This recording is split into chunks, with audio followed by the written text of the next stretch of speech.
Great to have you with us. Of course, our top story at this hour, yet another blow to France's political stability. French Prime Minister Sébastien Lecornu's shock resignation this morning after less than a month in the job. On another twist, President Emmanuel Macron has asked him to stay on for 2 more days, a last-ditch effort to broker a deal with party leaders and avoid further chaos. But with Lecornu now the 5th Prime Minister in just 2 years, Macron's goal of stability is looking increasingly out of reach. Lecornu was appointed in early September, seen as a bold move to stem the deepening crisis. Well, today that plan obviously lies in tatters. Speaking earlier, Lecornu said conditions were no longer met for him to remain in office. Take a listen. The political parties continue to act as if they had an absolute majority in the National Assembly. Basically, I found myself in a situation where I was ready to compromise, but each political party wants the other political party to adopt its entire program. Well, let's cross live to France 24's Claire Pacalin, who's standing by for us outside the National Assembly. Good to have you, Claire. I understand that the National Rally just wrapped up a meeting there. What came out of that?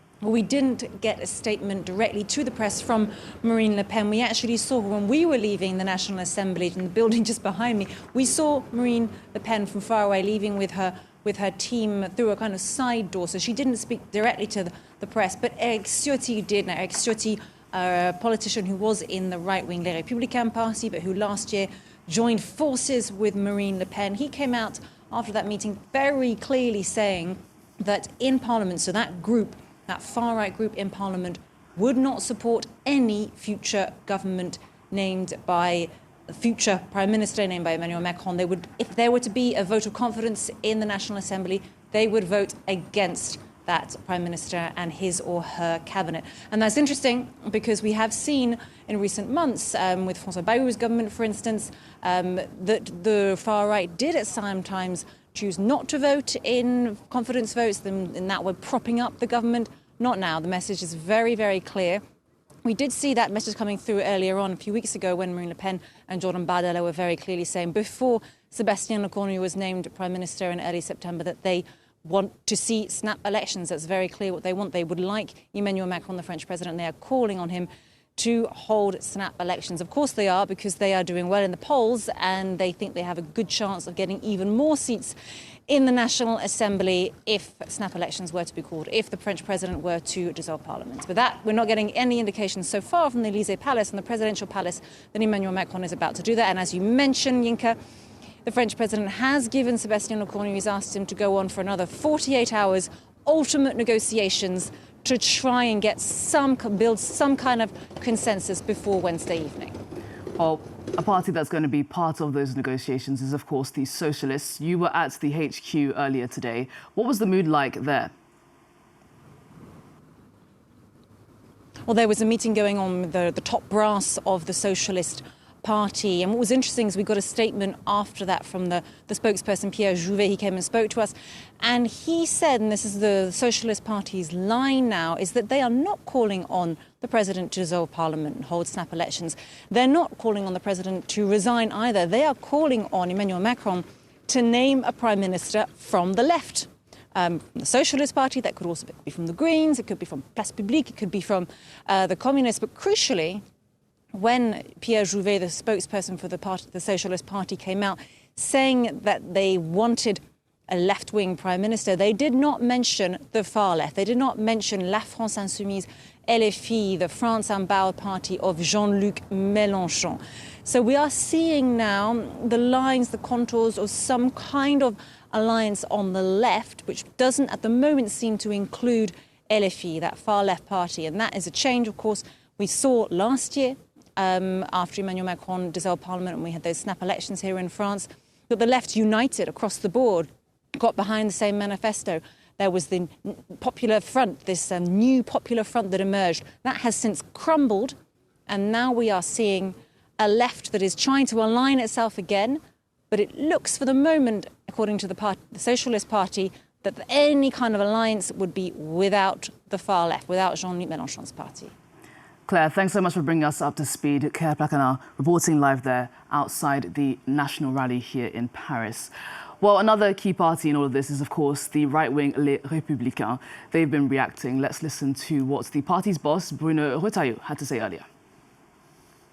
Yesterday, I met with the Prime Minister for an hour and a half. Just moments before the government lineup was announced, he never told me that Bruno Le Maire would be nominated. He hid it. That's a trust issue. We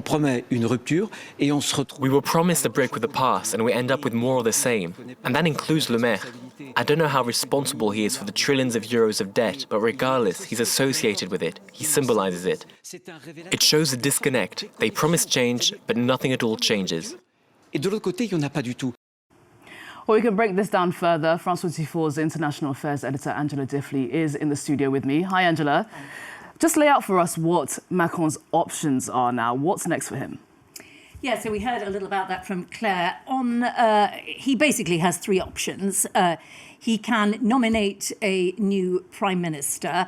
There is a lot of pressure, as there hasn't been tried so far, to nominate someone from the left. Macron is extremely resistant to this, not least because of all the things he's done since he became president. He is, I think, most careful to protect the pro-business reforms he has put in place. He does not want any socialist government which might damage those. That, I think, is his primary worry.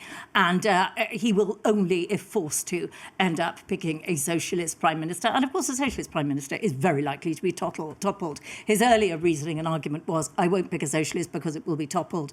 That has happened with all the other prime ministers he's chosen. But it's equally likely, and as we've just heard there, the Rassemblement National on the far right say we will trigger a dissolution by toppling every single prime minister that is nominated. He might try to go for a technocratic government. Again, difficult because it's very hard to find someone in public life who is really apolitical and not attached to some sort of political leaning. So that might not fly.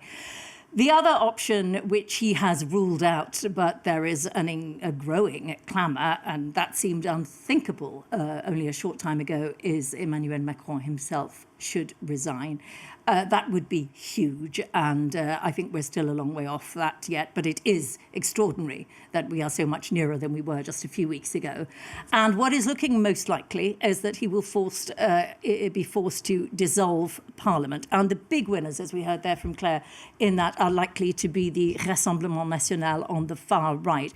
What is really interesting, a poll came out last week, an Odoxa poll for Le Figaro, and they said that whereas before a majority of French, or a significant majority of French, voted strategically after the first round to block the far right in the second round, only 46% say they are prepared to now, and 58% would do that to block the far left. So in the second round, 58% of French voters say they would do anything to block the far left. So that has switched round. That is a big difference.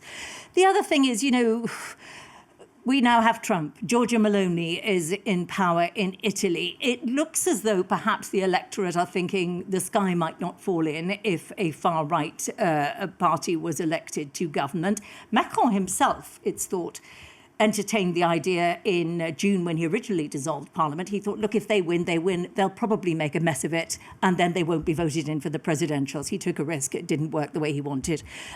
We'll see. But the polls show that the priorities of the French people at the moment are the priorities that do well amongst right-wing parties.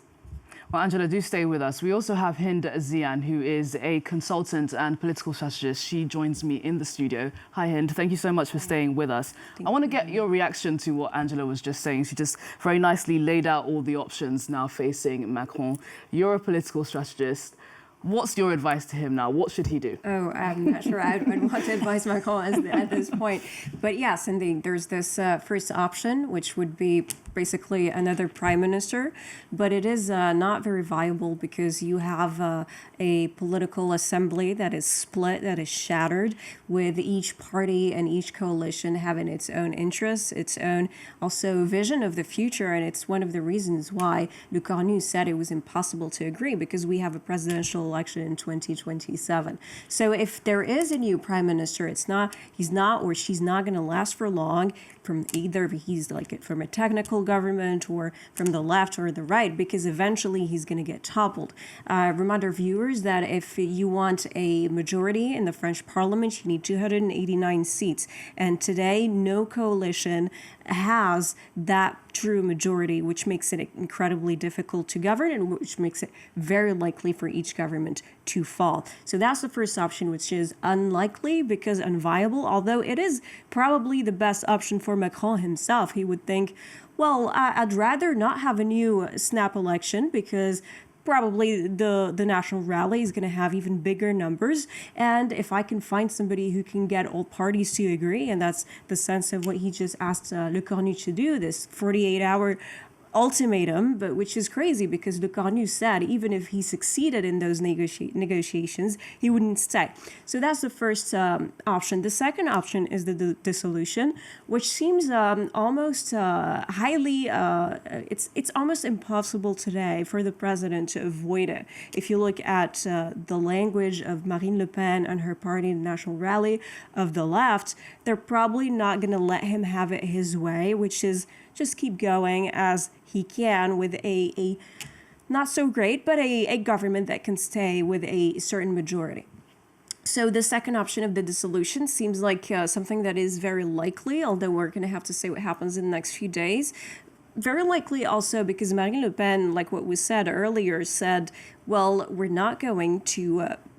we are going to veto any prime minister that is coming today, be it from the left or the right, which is kind of their way of saying enough. And it is important for them to say that in terms of strategy, because they're also saying to their electorate, we're the only people today who are reasonable and pragmatic. And if you vote for us, you're going to find stability. If you vote for them, you're going to find chaos, because they're the only ones to say, enough with this joke, we're going to have to find a solution. And the third option, which is the most unlikely, but honestly, the only option everybody in private has been talking about since the dissolution in the summer of 2024, it is the resignation of the president. Why is it important? Actually, the dissolution is also important for the same reason. What is the crisis today in French politics? It's a question of legitimacy. You don't have enough seats to govern. And by legitimacy, I mean simply having enough people who are willing to vote for you in parliament. And how do you get those people? By votes. So it means if you want to get out of this solution, of this crisis, you're going to have either to have a dissolution, which means that you're going to have new elections and hopefully a party or a coalition that is going to have the absolute majority, which is 289. Today, no party has that, and not even close. No coalition has that. But Marine Le Pen, which is unprecedented in our history, the National Rally, Marine Le Pen's National Rally, has 140 seats, 130, which is the biggest force today in National Assembly alone, without being a coalition. So you either have that or you have a new presidential election. What's going to happen? Presidential election, which means a president is going to be elected with a strong majority, and a few weeks after that, you're going to have his parliament, which is, of course, going to be elected with a strong majority because the French people want to give their president a strong government to govern. So that's basically the rationale behind all of this. I would say the less likely, but also the solution that could fix all these problems is basically a snap presidential election, which is going to just wipe off all those issues and say, okay, we're going to start with a new page. We're going to have a new president, a new majority, and that president is going to be able to govern because he's going to have more than 289 seats in government. Yeah, and it is interesting. You're talking about the presidency there, and Macron giving this extra 48 hours to Le Cornu to, I don't know, conjure up some sort of miracle. What could he possibly achieve that hasn't already been discussed in the numerous consultations he's had? The key feature which really colours politics in France is the fact that the presidency is the supreme prize. It is the job that everybody wants. And the problem is that this is individual personalities who might not want to join any government because they do not want to be associated with Emmanuel Macron because he is seen as doomed, and they are looking at their own presidential bids. And there are numerous people in each party who are prioritizing their own personal ambitions. You know, this is politics. These are human beings.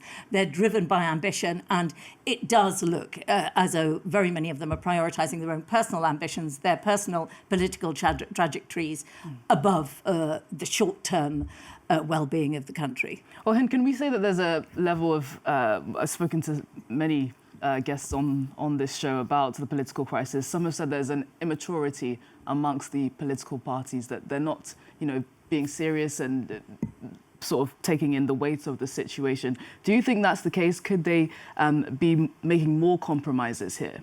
So there is ambition, of course, and you're like 2 years from an extremely important election, and we live in a country in France, the French political history is such that de Gaulle, the founding father of this republic, sought to give this country a strong presidential power, because what we had before was a strong parliament, and it didn't work out so well because it was toppled. And what was said a little bit earlier, we had like something like around 12 governments in just one republic, or around 20 governments. So because in our history we had a lot of parliamentary instability, there was no trust when this republic was founded in 1958 that parliament was going to do better. So we said, okay, we're going to give real power to the president. And why did our first president, General de Gaulle, in 1962 decide that the president would have the power of being the honor of being elected directly by the people? It is because he's supposed to have the utmost legitimacy. Like he is supposed to be, which is not less the case since the 5 year, we went from 7 years to 5 years of the political mandate. He's supposed to be sort of the referee of our political game, general game that we have, political system. So there is this ambition, but there's also something that is related probably to values. If you are from the left and you see a government from the right that is elected and they are not in line with basic values that your electorate agrees with, it's very hard for you to commit. Same for the right. If you see in government people who are like for ending the pensions reform, and for you it is important because you know that this country needs actual reform to face its debt, then you can't support that government because you can't explain that to your electorate, but also you can't yourself. If you've been a politician for some time, you believe in what you've been doing, you can't morally do that because it's not in line with what you do. So that's the trap of partisanship in French politics. You get it at a point where you don't have a figure that is capable of saying, we need to do what's best for the country, even if you have, partisan ideals and partisan ideology, and it brings sort of a stop, like a break in the way this country is governed. And we are living a really serious crisis in this country. This is more than just a few people who don't agree. But I don't think the solution is coalitions, because here again, I'm being very lucid and pragmatic. This country does not have a coalition tradition. We're very different from other European countries. Yep. However, I believe the solution is going back to the will of the people, having elections, and making sure there's a majority. And once we have a majority, then things can be solved. Well, we'll see if Macron does consider that dissolution or not. Hind, thank you so much for staying with us and breaking down the situation for us. Angela, many thanks to you as well for that piece of analysis that you have been giving us.